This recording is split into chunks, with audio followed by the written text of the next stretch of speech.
Esta conferência será gravada agora.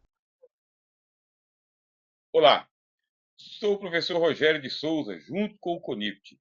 Seja muito bem-vindo a mais uma das nossas palestras voltadas para esta relação que existe entre a psicanálise e a filosofia.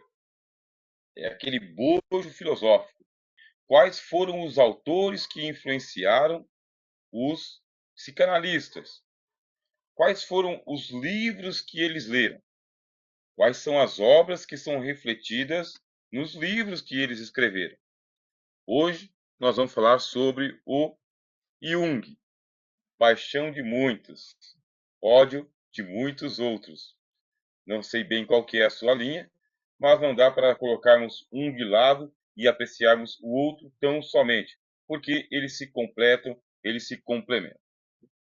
E o texto que nós vamos estar trabalhando hoje também, o encontro de Carl Gustav Jung com a filosofia, texto escrito aqui pelo Robson Stiger e pela Vanessa Roberta, todos aqui da Faculdade Herreiro e da Faculdade Isulpar. Nós não vamos nos delongar tanto sobre os detalhes para que a gente possa fazer o maior aproveitamento possível da nossa palestra nessa noite. O Jung, ele viveu em um período de efervescência no campo da intelectualidade. Podemos afirmar que Jung condensou de forma magistral óticas teóricas antagônicas, percebendo o que as mesmas possibilitavam na compreensão acerca do humano. Jung, aquele espírito irrequieto, aquele menino que cresceu dentro de uma sociedade cheia de espiritualidade, cheia de religiosidade, cheia de superstição, de muito regramento. O próprio lar dele era um lar com bastante rigidez moral, muita exigência religiosa, e isso foi absorvido pelo seu espírito também. Se por um lado ele foi bem crítico em relação ao seu pai, ele foi um grande admirador da sua mãe, muito mais absorveu da espiritualidade da mãe do que do rigor do pai. Mas tudo em volta daquele contexto em que Jung viveu, tudo ali em volta foi uma contribuição muito generosa para que ele se tornasse um dos ícones da psicanálise. E quais foram os autores que, ao longo de sua vida acadêmica, de sua vida comum, ele absorveu bastante? Temos aqui, dentre essas perspectivas, nós temos a colaboração de Immanuel Kant. Vamos falar um pouquinho sobre a filosofia de Immanuel Kant. Friedrich Nietzsche, mais um pouquinho sobre Nietzsche. Charles Darwin e, por fim, Sigmund Freud. Essa aqui é a turma com a qual nós vamos trabalhar nesta noite, nesta palestra, junto com vocês. Na terapia junguiana, analisa-se os sonhos e fantasias, uma ligação estabelecida entre a mente consciente e os conteúdos do inconsciente. Até aqui, nenhuma novidade para você. A doença psíquica é considerada o resultado do rompimento entre elas. Os pacientes são orientados a ficar atentos aos significados pessoal e coletivo, descobrir os sinais do inconsciente, descobrir o como, os porquês e os para quê de cada situação vivida, ou seja, estudar a totalidade do ser. Parar um pouquinho aqui o compartilhamento para que a gente possa pensar juntos.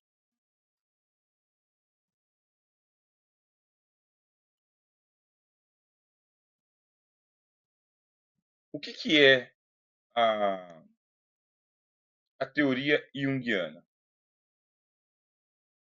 Não existe uma cura prescrita anteriormente para o caso do paciente XYZ. Não tem. porque ele vai trabalhar muito com a individuação. Cada paciente é um ente, é uma entidade, é único, insofismável, inigualável.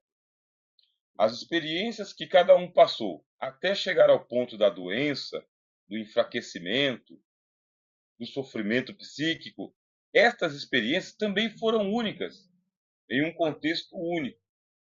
Daí, prescrever a receita do bolo, a cura, por antecipação, é um grande equívoco. Pode, pelo contrário, só agravar a situação de cada paciente. Por isto, traz-se o indivíduo ao setting terapêutico. A pessoa única, essa aqui que eu acabei de falar, a insofismável, a inigualável, a indivisível. O indivíduo. É com ele, é com este João, não é com todos os Joãos. É com esta Maria, não é com todas as Marias. E se houverem 10 Marias numa só família, cada Maria é uma Maria totalmente diferente da outra. Daí, o grande desafio junguiano é que este paciente seja conduzido para que ele encontre a significação no seu mundo onde ele está perdido. Como?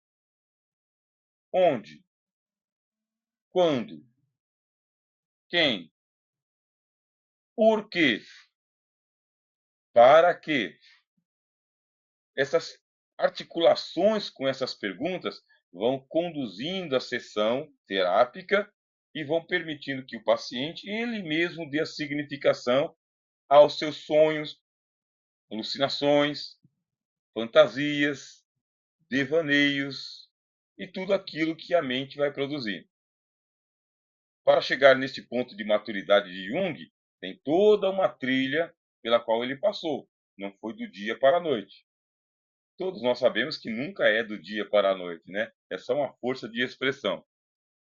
Agora voltamos aqui ao compartilhamento e espero que você esteja aproveitando bem este material que nós estamos sempre disponibilizando em todas as palestras. É possível que você baixe o material, tanto ele em PDF, porque nós fornecemos o link onde que está o artigo, para que você possa lê-lo na íntegra.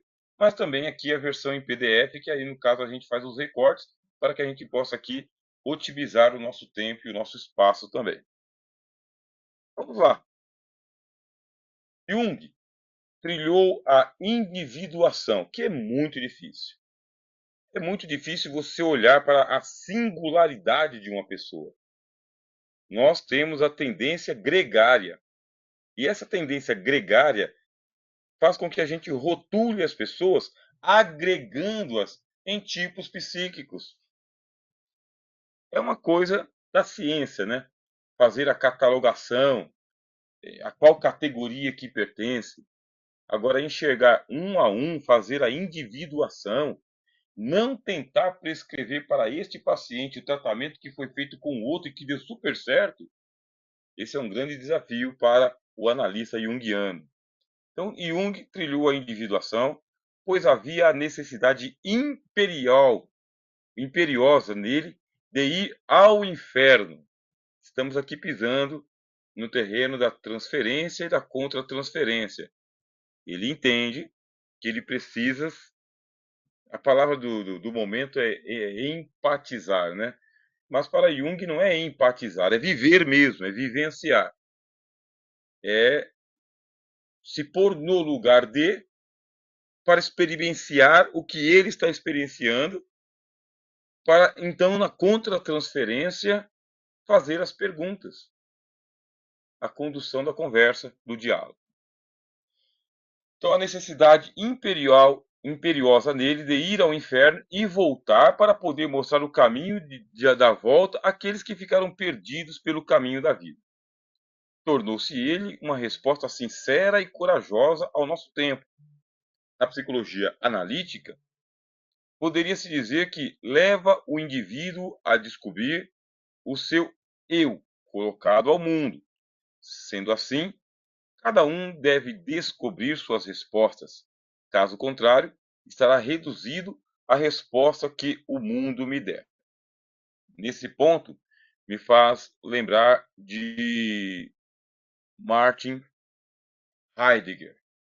Ainda não falei de Martin Heidegger para você, mas também é um autor que você não vai poder passar despercebido.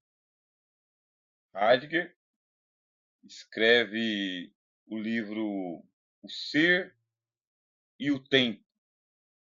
É a obra da sua vida. E depois vai vir o. Está aqui na mente, o outro francês. Já vou lembrar e eu já te falo. O Ser e o Tempo. E ele tem uma expressão que é o Dasein, Dasein, Dasein, isto. O que é o Dasein? Lembrei o nome. Estava aqui, ó, falando com você e pensando no nome. O Sartre. Sartre escreve o ser e o nada. O Heidegger escreve o ser e o tempo. Qual que é a perspectiva? Você é um ser lançado no mundo. Quando você chegou aqui, o mundo estava pronto. Ponto. E esse mundo que já está pronto, ele é o causador da coisa toda. É ele, o problema é esse. Só que você chegou para interagir neste mundo, modificá-lo por completo, se for possível. Daí você vai lembrar da nossa primeira palestra que inauguramos aqui no teu curso de mestrado em psicanálise, quando nós falamos do Schopenhauer. Se você fizer o que estou te aconselhando, faça o curso, faça ele por completo. Mas neste momento, pega a tua caneta, faça as anotações e encontra tempo para rever as palestras de filosofia, porque elas estão se conversando. Se você perdeu a base Schopenhauer que nós passamos lá atrás, precisa retomá-la com urgência para poder entender em que ponto que nós estamos hoje. Dasein. O ser está jogado no mundo. E esse jogado no mundo, ele leva você por um caminho de inautenticidade, diz Martin Heidegger. O que seria essa inautenticidade? Você é um ser para a morte, diz Heidegger.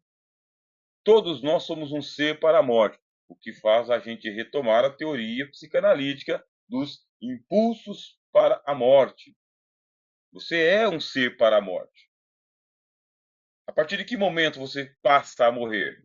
Já no nascimento. Agora você vai se preparar para morrer. A curva vai subir, a parábola vai descer e vai igualar aqui no zero. Ponto. Sem muita novidade. E nisto, você entra em estado de fuga. Esse estado de fuga faz parte do vocabulário já do Sartre. Ser e o nada. Mas também do Heidegger, que é o estado de fuga. Heidegger chama de inautenticidade. Você não admite que é um ser mortal. O humano não admite que vai morrer. E por isso constrói os seus prédios gigantescos e coloca o seu nome e eterniza toda a riqueza e patrimônio que consegue amealhar ao longo dos seus 100, 120 anos de vida, 80 anos, 70 anos. E o ser inautêntico é aquele que nunca olha de frente para a lápide, nunca vai a um cemitério, nunca se vê no rosto daquele que está deitado dentro de um caixão. Dessa forma, assume-se uma existência inautêntica até o dia em que o ser humano desperta do seu sono dogmático, né? Essa expressão pertence a um teólogo, Karl Barth. Karl Barth usa essa expressão, sono dogmático. Você desperta do seu sono dogmático e dá um tapa na própria cara e diz: sou mortal. Frase épica do Aristóteles.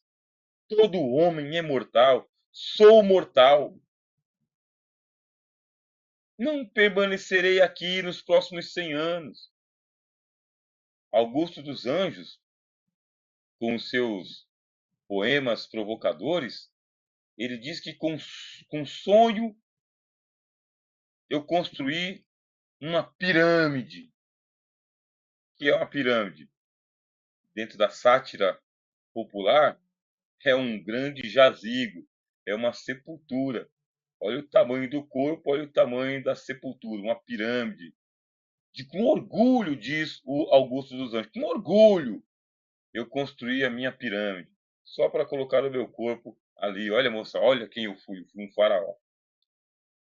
Aí o Heidegger fala, você é um ser lançado no mundo, assume uma existência inautêntica, constrói patrimônios e nunca olha para a realidade de que você vai morrer e isso não vai te garantir vida eterna.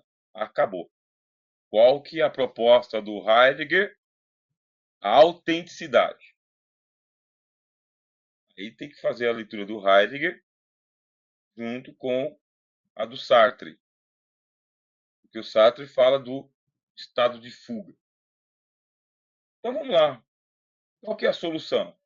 Você admite que é mortal e a partir daqui você não precisa fingir mais para mais ninguém. Você não precisa representar o papel no palco. Você tem que ser autêntico, autós-êntico, ontos, ontis. O ontos, o ontis é o ser. E você é autoêntico. Autoêntico é uma entidade que se conhece, que se assume, que é quem é. Então, o ponto de partida, aqui a gente teoriza, né? O paciente está em estado de fuga, ele é inautêntico, mas o inconsciente dele, através da pulsão para a morte, está avisando: você vai morrer. Qualquer dia, a qualquer hora, a qualquer momento, de doença, de acidente, de velhice, de causas naturais ou por uma tragédia. Você vai morrer. O inconsciente já mandou a notícia. Só que a pessoa não absorveu isso aí de uma maneira muito salutar, saudável, natural. Entrou em pane. Entrou em pane porque não quer morrer. Pulsão para a vida. Pulsão para o amor.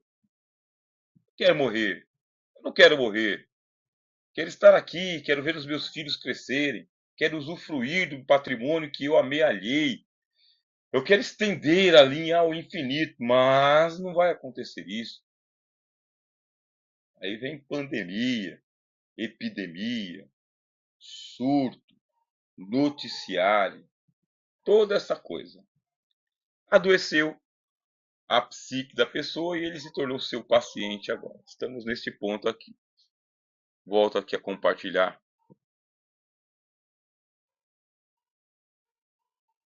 o documento com vocês. Demora um pouquinho, mas chega aí. Vamos lá.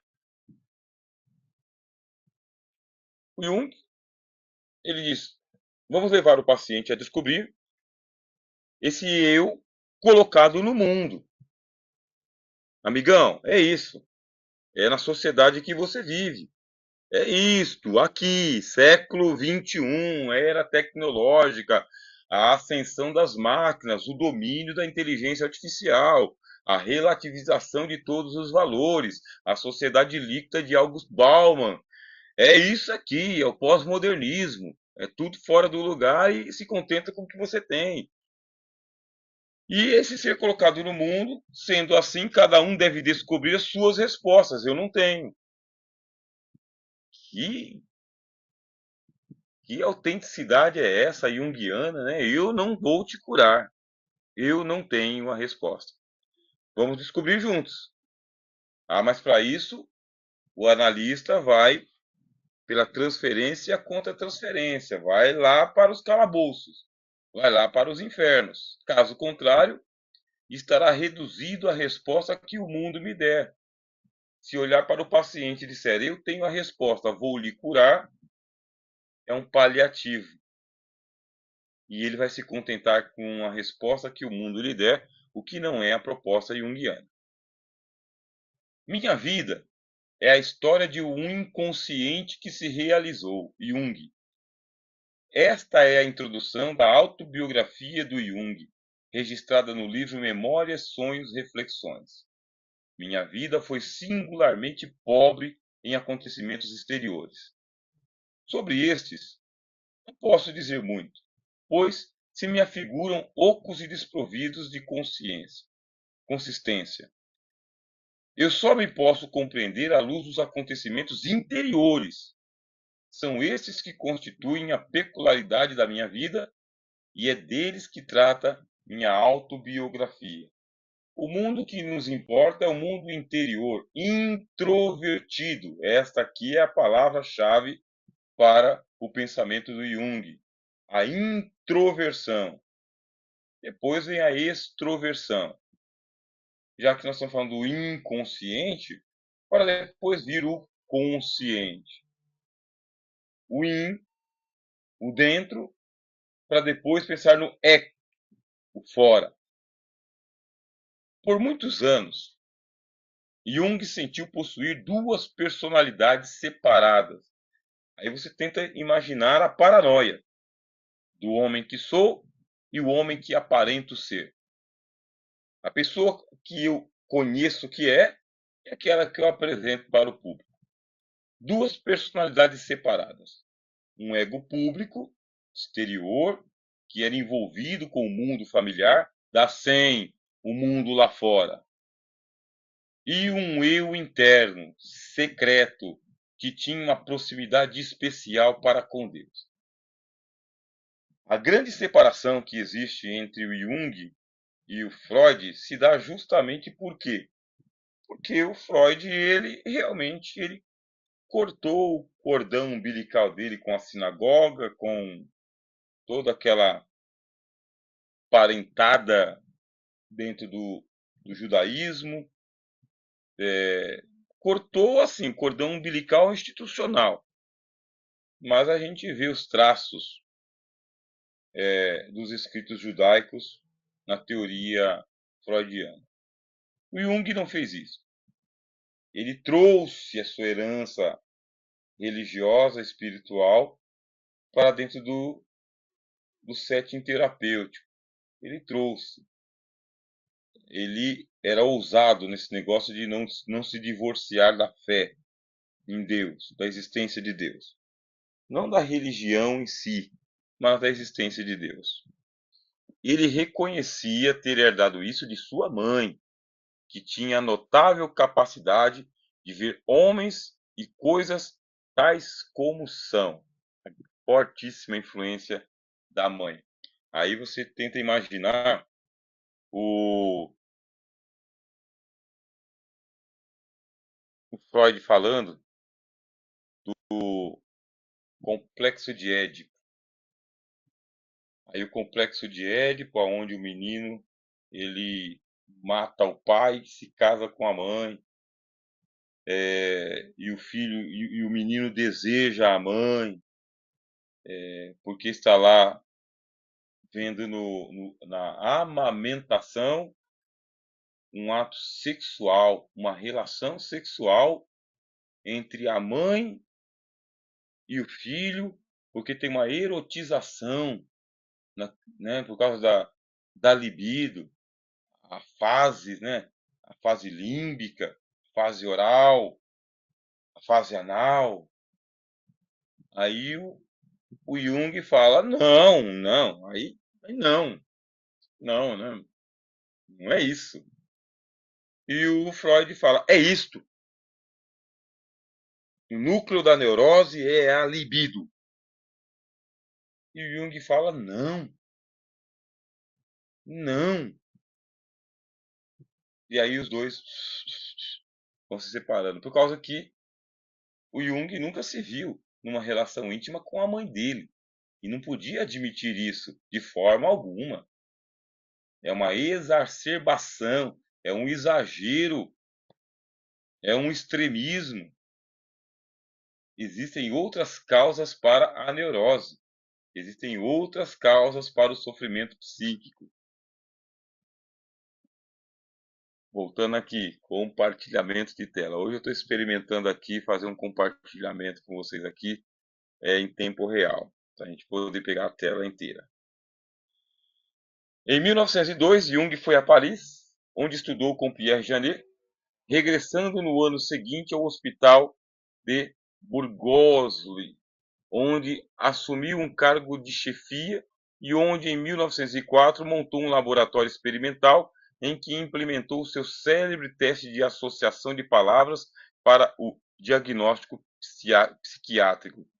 Foi nesse contexto que ele entrou em contato com as obras de Sigmund Freud, e Jung viu em Freud um companheiro para desbravar os caminhos da mente. Enviou as cópias de todos os seus escritos, fizeram uma amizade intensa e a primeira conversa deles, sem pausa, foi um dia inteiro. Um dia inteiro, sem pausas. Um analisando o outro analisando um se vendo no outro, o outro se vendo no um. Mas a gente sabe criticamente que o Freud não admitia nem paridade e nem rivalidade.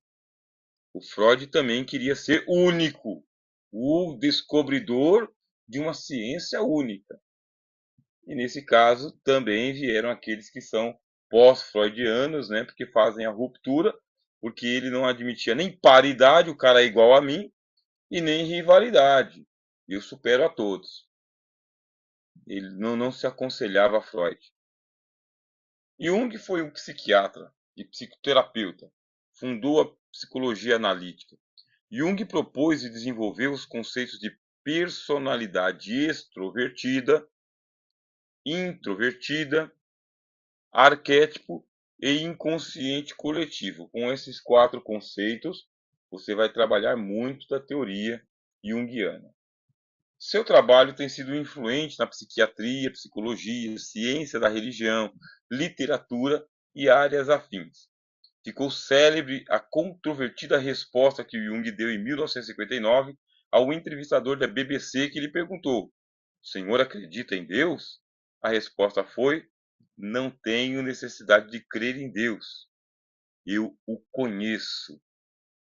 Faz parte das suas grandes ironias, né? Veja só, agora a gente entra para os filósofos que influenciaram não somente esses, mas a gente tem que destacar os que o autor do artigo que nós estamos lendo também destacou. Então chegou esse momento. Dentre as diversas perspectivas, nós temos a colaboração filosófica de Immanuel Kant, Friedrich Nietzsche, Charles Darwin e Sigmund Freud. Vamos para o Kant. O primeiro pensador, Kant, foi um filósofo do século XVIII que analisou a forma pela qual o conhecimento era produzido. Então é assim. Immanuel Kant, filósofo alemão, diz que ele viveu e morreu na cidade dele. Não era um homem de viagens, mas ele era um homem de uma altíssima intelectualidade. Toda a sua intelectualidade foi desenvolvida ali, pela leitura e pela reflexão. E o ponto de partida do Kant é a teoria do conhecimento.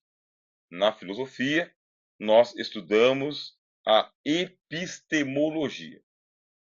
Epistemologia é a parte da filosofia que estuda a origem do conhecimento. Como é que eu aprendo? Todo mundo pode aprender o que eu aprendo? Eu estou aprendendo ou estou apreendendo? É uma rememoração? Estava certo o Platão e o Sócrates dizendo que ninguém pode conhecer coisa alguma, só pode relembrar? É impossível você ter um conhecimento autêntico de um objeto. Por que que isto é impossível? Porque se aparecer uma coisa diante de você que você nunca viu, você nem enxerga, você não reconhece. Agora, se aparecer uma coisa que você já viu ou já ouviu, aí você não conhece, você reconhece. Se reconhece é porque já conheceu anteriormente. Aqui começa a questão do inconsciente coletivo do Jung. Opa!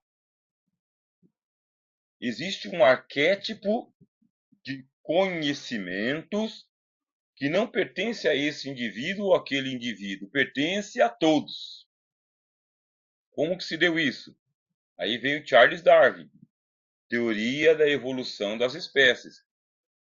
De acordo com a teoria da evolução das espécies, a coisa toda começou lá com os neandertais, começou lá com os pré-históricos, caminhou ao longo da história da evolução dos homens, até o Homo sapiens, que veio criando a consciência da humanidade e formando uma memória coletiva que é passada de DNA em DNA, que é passada de geração em geração, pelo sangue, pela pele, pela procriação, pela memória genética.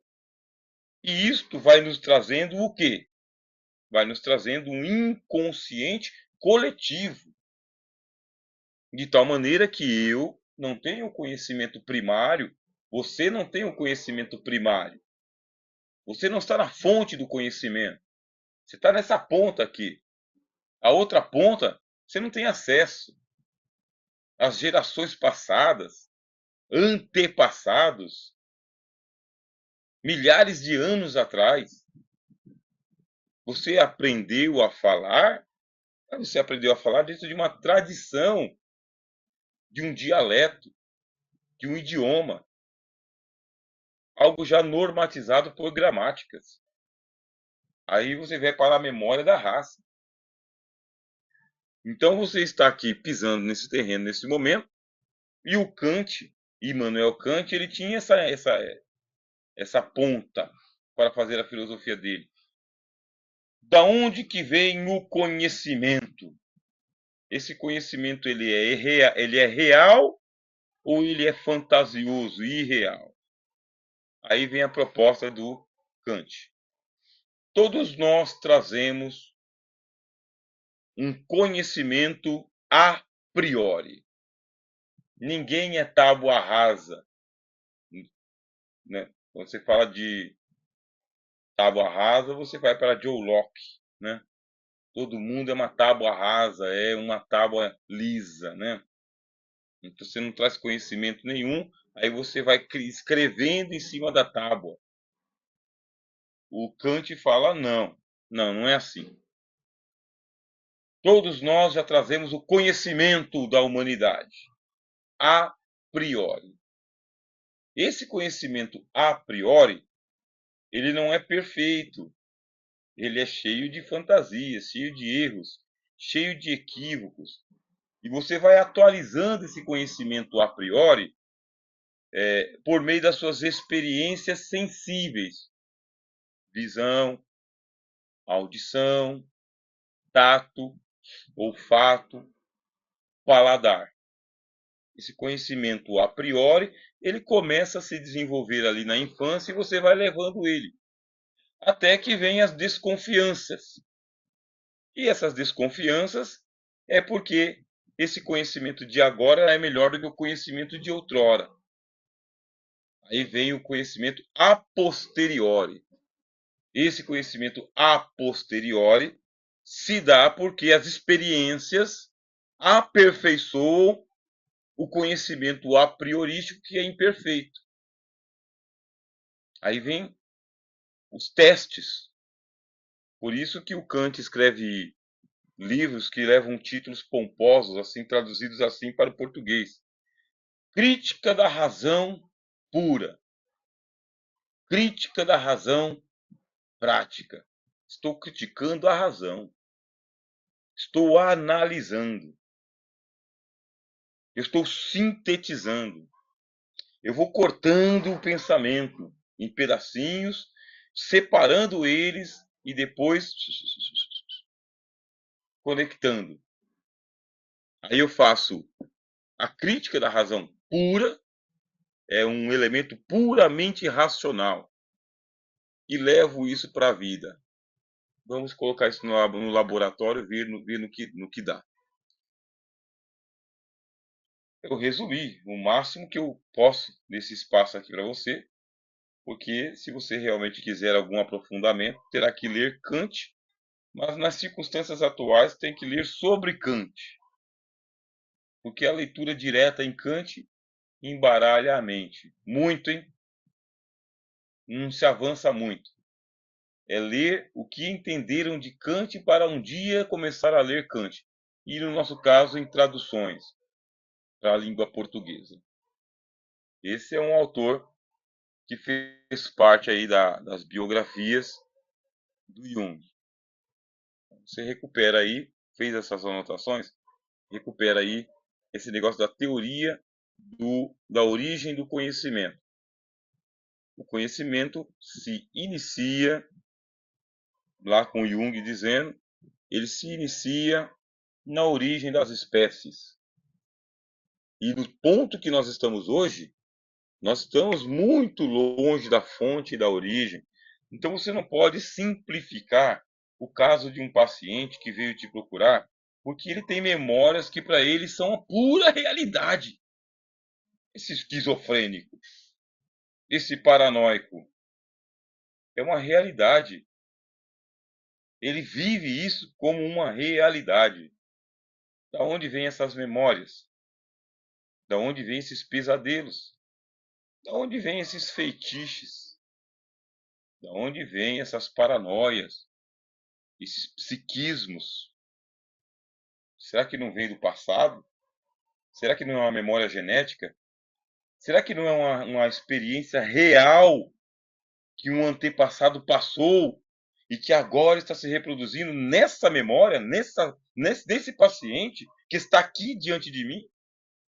Esse pânico do escuro, esse pânico de lugares altos, esse pânico de pessoas perto dele.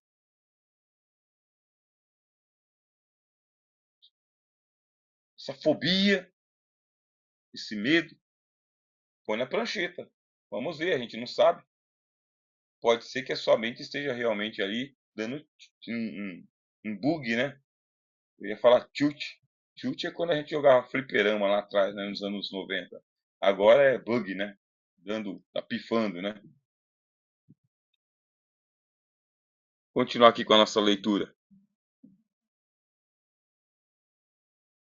Deixa eu ver. Opa! Para tanto, verificou que a razão humana abstrai as informações, produzindo o conhecimento. Um primeiro aspecto que esse pensador destaca é a relação que o sujeito tem com o mundo a ser conhecido, o fenômeno. O Kant, ele chega a uma conclusão dentro das suas teorias de conhecimento, que é a seguinte: eu, esse sujeito que você está vendo aqui na sua tela agora, que está falando com você, bom, eu estou falando no passado, você está assistindo agora, mas eu estou no passado, nem sei o que você está fazendo agora. Isso aqui chama-se fenômeno. Isso aqui é o fenômeno. É a coisa do jeito que se dá para você. É a coisa como está aparecendo para você. Você imagina na teoria do som. Eu estou falando. Eu tenho um microfone que está aqui bem pertinho de mim. Eu programei ele. Esse microfone está captando a minha voz. Aí eu tenho um dispositivo que está conectado aqui no meu computador. Porque ele está transmitindo por Bluetooth. Daqui para o computador. Que está sintetizando a minha voz. Você não está ouvindo a minha voz. É uma voz sintetizada pelas máquinas. Bem próximo do real, mas não é a voz autêntica. É uma reprodução. Você está olhando nesse momento uma gravação feita num passado. Vou dizer para você que hoje é uma segunda-feira e é à noite. Tá bem? Eu tenho aqui um ventilador, porque está muito calor, muito abafado, a porta está fechada. Estou descrevendo para você aqui o fenômeno Você tinha percebido isso? Esses detalhes aí você tinha percebido? Ah, eu percebi os detalhes dos livros, das placas, essas coisas aí. Tá, mas aí vem a loucura, e eu digo de loucura, né? No, no sentido de um livro escrito por Erasmo de Roterdã. Esses autores que eu estou passando para você aí fazem parte de todo o repertório filosófico. Se você não os conhece, anota os nomes e vai atrás dos livros. Erasmo de Roterdã escreveu um livro chamado O Elogio da Loucura. Aí ele personificou a loucura, dizendo que ela é a melhor amiga dos homens, porque é a loucura que permite o humano ser humano.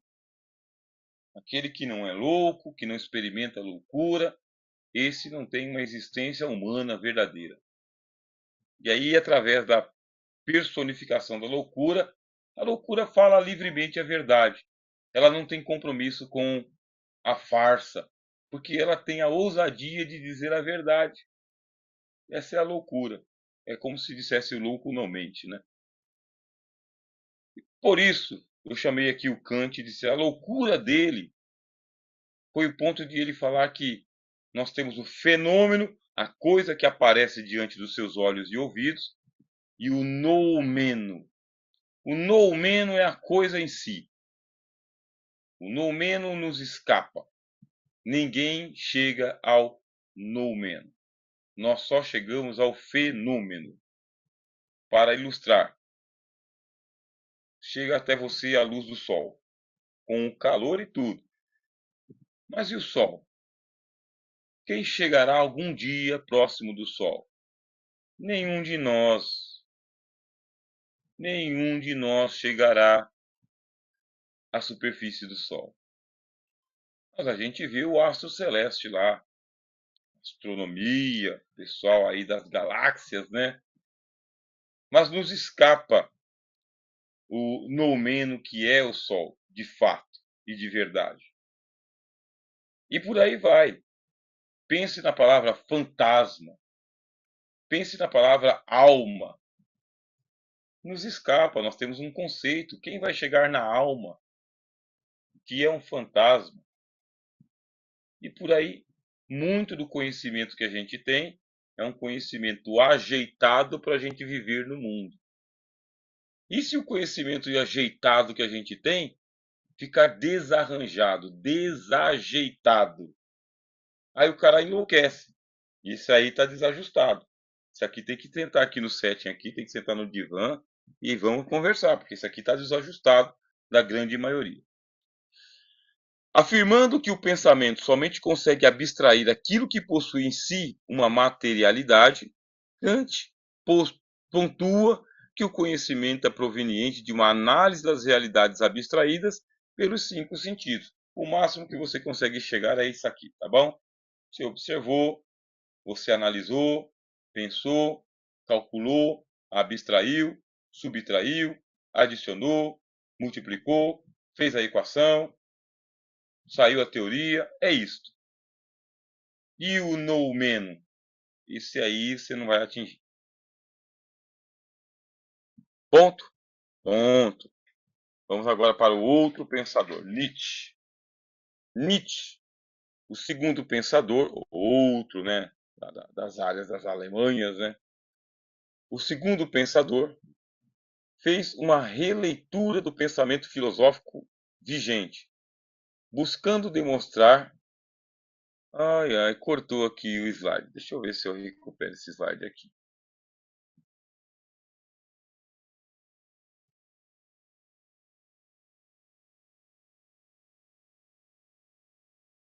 Tá inteirinho aqui.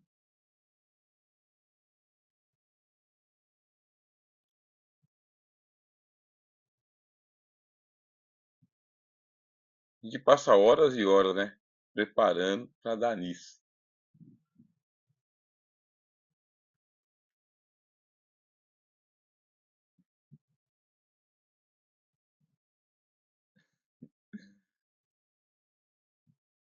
Bom, vou sem o slide mesmo. Deixa eu fazer aqui, ó. Opa, do slide atual.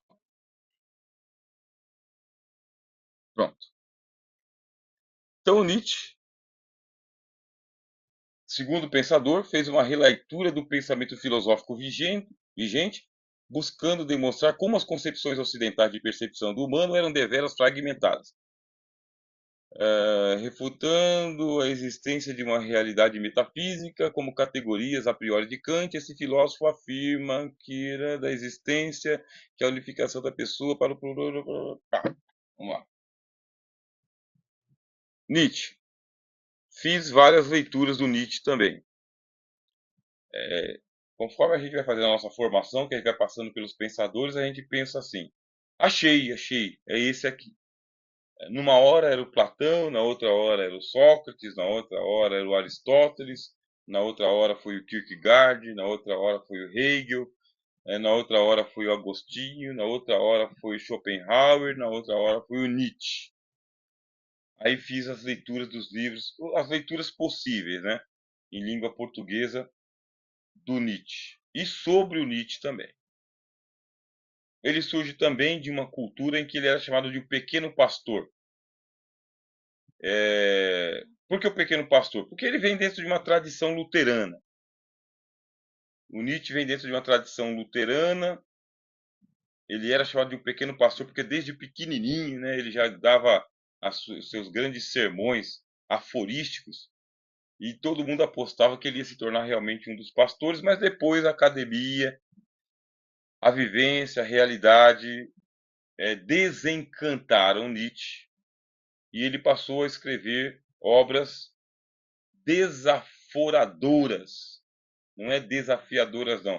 Desaforadoras contra a principal corrente religiosa, que era o cristianismo. Por quê? Porque os cristãos eles faziam aquela negação do que viria a ser o evangelho. Nietzsche se afasta da forma religiosa, mas não abandona a religião, de tal maneira que ele consegue escrever um livro chamado O Anticristo. Outro livro, Isso Homo, o mais famoso dos livros do Nietzsche, né?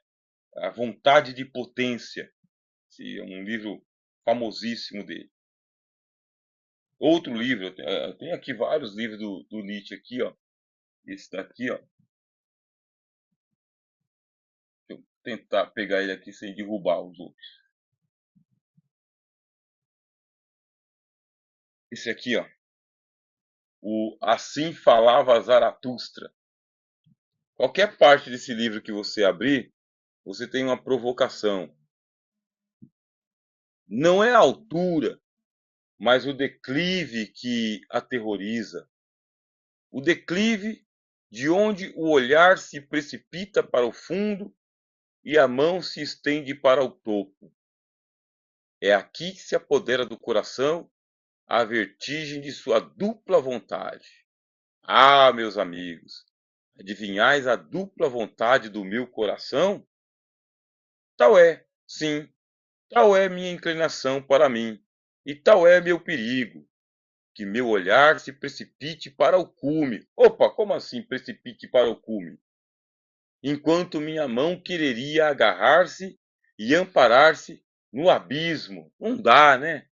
Não dá porque o abismo não tem onde você se agarrar. E você não pode se precipitar para o cume. Esse é Nietzsche. Então, a base do pensamento dele é fazer uma crítica. Você tem um outro livro dele chamado Crepúsculo dos Ídolos, um outro chamado A Genealogia da Moral. E esses livros nietzschianos, eles são assim. Esse é chamado de A Filosofia do Martelo. Tudo aquilo que você acredita ser a verdade, o dogma, cheguei, eureka, achei. Vamos ver mesmo se achou, se é eureka. Pá, pá, bate com o cérebro, bate com o discurso, bate e rebate. Fica só o fragmento e fala: tá vendo aí o ídolo que você acreditava ser Deus? Esse aí. Isso aí, você tava pegado nisso aí, esse monte de caco aí. E por isso que o Nietzsche ele é chamado de o pai do niilismo filosófico. Niilismo com a ideia de que o conhecimento ele é produzido num nada, num vazio, num oco. E qual que é a lógica? Se o conhecimento é produzido no vazio, no nada, no oco, ele não é real. Ele é convencional para o momento. Se ele é convencional, aí você pensa, então eu vou cair em desespero. O Nietzsche fala não. Não. Vamos levar a vida, embora que ele não levou a vida que ele disse que a gente pode levar, pelo menos os biógrafos dele dizem que não, mas vamos levar a vida numa boa, numa alegria. Vamos ser mais otimistas, vamos ter uma perspectiva mais otimista, mais alegre, porque tem os dois deuses da mitologia grega, um é Apolo e o outro é o Dionísio, né? Então esses dois deuses, eles se confrontam porque o Apolo ele é sisudo, ele é científico, ele é tenaz, é o deus da ciência. E o Dionísio é o deus da alegria, o deus do vinho, né? O deus da vida folgada. Então nós temos esse contraste entre nós dois, entre esses dois aqui, né? A ambiguidade, né? A boa ambiguidade da psicanálise, né? E qual desses dois aqui eu vou dar crédito, a qual desses dois aqui eu vou dar atenção? E o Nietzsche, né? Sarriando, né? Porque não dá para saber se ele está defendendo ou se ele está tirando um sarro, né? Está sacaneando. Ele fala: Dionísio, vamos para Dionísio. Vamos levar uma vida de alegria, né? De folguedo. Mas ele mesmo não levava essa vida, ele levava uma vida grave, né? Nietzsche ele escrevia livros que ninguém entendia por causa que ele escrevia em aforismos, né? Só depois é que entenderam. Então essa é a contribuição. Aí você tenta fazer a ponte do Jung lendo e gostando de Kant e depois dele lendo e gostando de Nietzsche.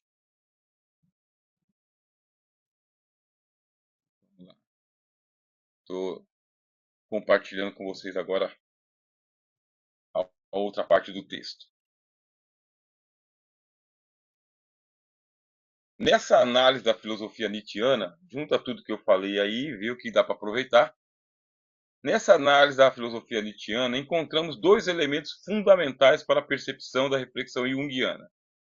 A ideia de que a pessoa precisa se entender e ser entendida como um todo, para tanto, passa por um profundo conhecimento de si, que se relaciona com o processo de individuação. E a compreensão que existe uma natureza comunitária que perpassa todos os seres humanos, formatando o comportamento dos mesmos que se relaciona com o inconsciente coletivo. Faz o seu exercício. O que o professor acabou de falar, o que o texto do autor que nós estamos lendo aqui acabou de falar. Até a gente chegar aqui no Darwin, para não ficar muito cansativa a nossa aula também, aí você fala, volto depois. Outro pensador que influenciou a teoria junguiana foi Darwin. Com a sua análise sobre a evolução das espécies, houve a descrição de que maneira ampla todos os seres continham características dos que os precederam. O que ocorreu nesse processo de transformação das espécies foi a adaptação de algumas características. Entretanto, formas genéticas e hereditárias perpassaram as gerações, nos permitindo encontrar uma base da ciência empírica para a compreensão do inconsciente coletivo. Comentei com você aqui já anteriormente de que o Jung fala do inconsciente coletivo, mas isso aí não é uma coisa que a gente criou agora. Todo mundo começa a pensar positivo aqui, que vai ter o gol do meu time favorito. Não vou citar o time, mas você pensa aí que você está no estádio, e por você estar no estádio com todo mundo gritando gol, gol, gol, gol, gol, gol, gol, gol, gol, vai acontecer o gol. Mas do outro lado tem a turma da torcida contrária. Então não é desse inconsciente coletivo propriamente que estamos falando. Estamos falando de algo que vem hereditariamente desde os ancestrais. Onde o Jung pega essa coisa? Você tem aqui as leituras do Darwin, o livro A Origem das Espécies. A história do Darwin é interessante porque ele é colocado na ala dos ateus, aqueles que desacreditam em Deus. Mas isso nunca saiu do próprio Darwin. O negócio de que Deus não existia. Isso aí são os ateus que adotaram o Darwin para que assim Darwin seja ateu também. De igual forma o Nietzsche, obviamente que as obras de Darwin e as obras de Nietzsche dão base para se pensar assim. Mas é isso. Dele mesmo não vem isso. É como você ler as obras de Blaise Pascal, Isaac Newton. Todos eles creem e servem a Deus, a ideia da existência de Deus. No caso aqui, o Darwin, ele vem com a teoria da evolução das espécies, porque é o tempo de se descobrir uma raça chamada de raça pré-adâmica. Não sei se você já ouviu falar disso aqui. Não é bem o espaço para a gente falar, mas vamos aproveitar a oportunidade. Surgiu uma teoria de que existe uma raça de humanos que é uma raça pré-adâmica. Existe a raça de Adão, dos seres humanos criados à imagem e à semelhança de Deus. Essa aí é a raça adâmica. Mas existe uma raça humana pré-adâmica, que não alcança o nível da consciência humana, porque isso aí é o ego, né? Que Deus deu a cada um de nós, é a consciência. Mas existe aí essa turma toda que veio com a natureza. Então é nessa direção que você vai ler o darwinianismo. E o que se amputou do darwinianismo? É esse outro lado de que Deus criou a raça humana. Eliminou-se, não, Deus não criou a raça humana. Surgiu a mônada. A mônada, o primeiro ser unicelular gerado na água, que no princípio de tudo passou pelas eras glaciais, e essas eras glaciais são imemoráveis, de bilhões e bilhões de anos atrás, porque esse mundo que nós vivemos era uma pedra de gelo, e essa pedra de gelo ela foi se derretendo e se concentrou gelo nos polos, e as águas formaram os oceanos, as águas salgadas e as águas doces, as águas profundas e as superfícies, e propiciou ali, através da oxigenação, o surgimento dos seres unicelulares, e aí surgiu a mônada, e essas mônadas deram origens aos répteis, e os répteis saíram da água e foram para a floresta, e das florestas subiram para as árvores e para as cavernas, e fizeram utensílios de guerra e de caça, e dominaram o fogo, e aqui estamos nós, viajando pelas estrelas. Resumir essa linha da teoria darwiniana de que existe uma raça humana pré-adâmica, que só lhe falta o self, só lhe falta a consciência. Não sabe que é um humano, mas é bem evoluído. Tá. Jung faz a leitura da origem das espécies, a academia está falando isso daí, e ele acopla com a sua teoria de que a humanidade tem uma memória coletiva ou inconsciente coletivo. Resumaço, né?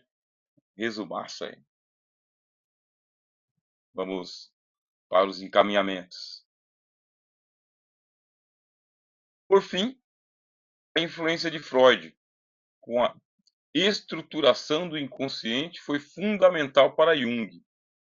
Entretanto, essa teoria foi transformada por Jung, que atribuiu a mesma outro significado. Para Freud, o inconsciente estava relacionado à libido, que era definida em aspectos diretamente relacionados à sexualidade. Aí virou a paranoia freudiana. Tudo se resume a uma libido insatisfeita, doente, né? Ou extravagante. E daí é a origem de toda a neurose, de toda a histeria, porque a coisa não está bem resolvida, existe aí bastante repressão na sexualidade humana, Então tem que fazer uma liberação dessa libido para que ela possa aí se satisfazer e as pessoas viverem bem. Funciona? Aí o Jung fala: não, eu com toda a herança que eu tenho não posso reduzir tudo à sexualidade humana. Para Jung, o inconsciente é uma energia vital. Você vê o negócio aqui voltado para a religião, né? Para o hinduísmo, para o cristianismo, para o judaísmo. Uma energia vital da qual a sexualidade apenas faz parte. Realmente tem gente que está com a sexualidade doente e que nessas pessoas aí é a causa para a doença psíquica. Desenvolvimento da teoria junguiana. Deixa eu ver com você aqui quantos slides temos para a gente dar uma corrida, né? Senão você desiste da aula. Se eu estivesse no seu lugar aí, já estaria meio aflito, talvez. Você não está aflito, não? Ou está de boa? Volta depois. O desenvolvimento da teoria junguiana na psicologia e na filosofia. Para Jung, a psique humana é compreendida por meio de 3 níveis: a consciência, o inconsciente individual e o inconsciente coletivo. Ó que simplificação. Simplificou. Para o autor, o ego refere-se ao nível consciente das pessoas. Fácil. Esse nos dá uma compreensão de quem nós somos, incluindo em si lembranças, percepções, e nos permite realizar uma adaptação ao ambiente no qual nos inserimos. Estou bem no mundo que eu vivo. Não sou inautêntico, não estou correndo de nada de ninguém, sei que vou morrer, não tenho pressa de morrer, não vivo nessa paranoia de se vou morrer e como vou morrer, não quero fazer uma eutanásia em mim nesse exato momento, não tenho pensamentos autodestrutivos, não tenho tendências ao suicídio, vivo, né? Deixa a vida me levar, a vida leva eu, né? Só quero ser feliz na favela que eu nasci, sabe? Eu vejo a beleza, né, nas crianças. É isso, eu estou bem, né? Tô bem. Entretanto, né, para Jung a consciência é um nível secundário da existência, tendo em vista que é uma pequena porção de nossa psique. Aí tá bom. Você está bem assim, tá bem.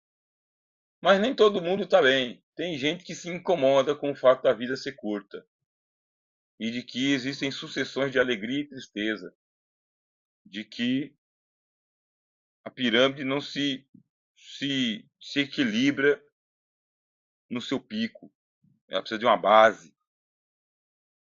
Então, a psique ela adoece. E é para isso aqui que o analista se volta, né? O foco principal do autor está em uma realidade oculta, o inconsciente. Se você está bem, você não precisa de mim. A pessoa que está vivendo bem não precisa de um analista. Libera a vaga. Ah, mas eu quero passar por um terapeuta, etc e tal aqui, inventar uma doença para mim, seu hipocondríaco. Vai endinheirar alguém, obviamente, né? Não é para fazer mal, mas, sabe, não inventa doença, né? Empreendendo uma investigação apurada acerca da estruturação de mitos e simbologias artísticas de diversas civilizações, ele era um leitor dos mitos, ele era um leitor de todo o arquétipo, ele chama de arquétipo, né? Mitológico. Então, ler os mitos antigos, aquela efervescência da arqueologia. A arqueologia estava surgindo com tudo naqueles tempos ali, as grandes escavações, a Inglaterra expandindo essas escavações mundo afora, o Oriente, muitas obras antigas sendo trazidas à tona, né? Então, Jung ele percebe elementos comuns entre essas, mesmo que estejam separadas pelo tempo e espaço. Considerados como sistemas distintos da personalidade, os principais descritos por Jung são persona, anima, animus, sombra e self. Persona se constitui a máscara que usamos nas relações interpessoais, que representa aquilo que queremos aparentar ser. Ela não é a verdadeira personalidade do indivíduo, mas relaciona-se com a compreensão do papel social que assumimos para agir nas diversas situações. E é isso aí, filho. Cada um usa seus papéis sociais. É isso aí que a gente usa hoje educadamente. Os papéis sociais. No vocabulário junguiano são máscaras, né? No de Heidegger é a inautenticidade. No de Sartre, estado de fuga. Aqui o Jung é isso aí, são as máscaras. Máscara que se usa para poder representar o seu papel social e está de bom tamanho. Anima e ânimos, ou animos, né? Constituem as características femininas ou ambiguidade aqui, presentes no homem, como as características masculinas presentes na mulher. E isso é muito comum. Se nós, cada um de nós, é o resultado da união sexual entre o macho e a fêmea, como não trazer traços de personalidade femininas e masculinas sintetizados em um novo indivíduo? Anima e animus. Como afirma Schultz, esses arquétipos advêm do passado primitivo da espécie humana, em que os homens e mulheres absorveram algumas tendências comportamentais e emocionais do outro sexo. Olha, eu vou até aqui, mas eu não posso ir daqui para lá. E por quê? Porque até aqui a gente é compatível, seja homem, seja mulher. Mas tem um ponto que é do homem, tem ponto que é da mulher. Isso aqui lá nos antepassados. Bom, nós estamos aí no século XXI, né, da desconstrução, do pós-modernismo e da ideia do papel social, do transversal, do universal, do meta-humanismo, do transhumanismo. Tudo isso a gente está vivendo hoje. Quer dizer que você tem um arquétipo, é disso que o Jung está falando. Então, neste arquétipo, você tem a figura do macho e da fêmea, e nesse arquétipo, o macho e a fêmea vão até aqui, mas daqui eles voltam. Eles vão até aqui, até um ponto de intersecção, mas depois eles voltam para cada um para o seu canto. Porque isso aqui é o feminino e isso aqui é o masculino. No tempo que nós estamos agora, essa transversalidade está dizendo, vamos muito além do arquétipo. Ponto. Sombra. Constitui-se o lado mais sombrio do humano. Isso aqui é que é pesado. No qual percebe-se o que há de mais primitivo e animalesco na estruturação da personalidade. Se você pega a questão lá da origem das espécies e você vê esse psicopata, esse cara aqui, ele liberou, na linguagem de Freud, né, toda a sua libido, Thanatos, que estava nele para matar e destruir. Esse arquétipo nos impele a realizar coisas que são consideradas como inaceitáveis, que geralmente não nos permitiríamos fazer. Contudo, é na sombra que se encontra a fonte da espontaneidade, da criatividade, da percepção e da emoção, deveras importantes para o desenvolvimento humano. Não precisa de tanto comentário sobre isso, né? É o lado sombrio, Darth Vader, venha para o lado de cá. Não, venha para a luz. Não, venha para o lado de cá.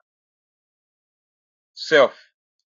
Considerado como o mais importante arquétipo do sistema junguiano, ele é responsável por proporcionar à personalidade sua unidade e estabilidade, promovendo a integração da personalidade e pode ser comparado com um impulso para a autorrealização. Esse self é o cara que ele passou pelo vale da sombra da morte e venceu. Agora ele já está construído. Agora ele já é o homem construído, a mulher construída, o ser construído. É isto que eu sou. Eu venci. Estou autorrealizado. Aí você faz um estudo aí sobre a pirâmide de Maslow e é o topo da pirâmide de Maslow. Esse aqui não precisa de mais nada por causa que a vida sorriu para ele. Outro conceito junguiano é da extroversão. A extroversão pode ser compreendida a partir da ótica relacional.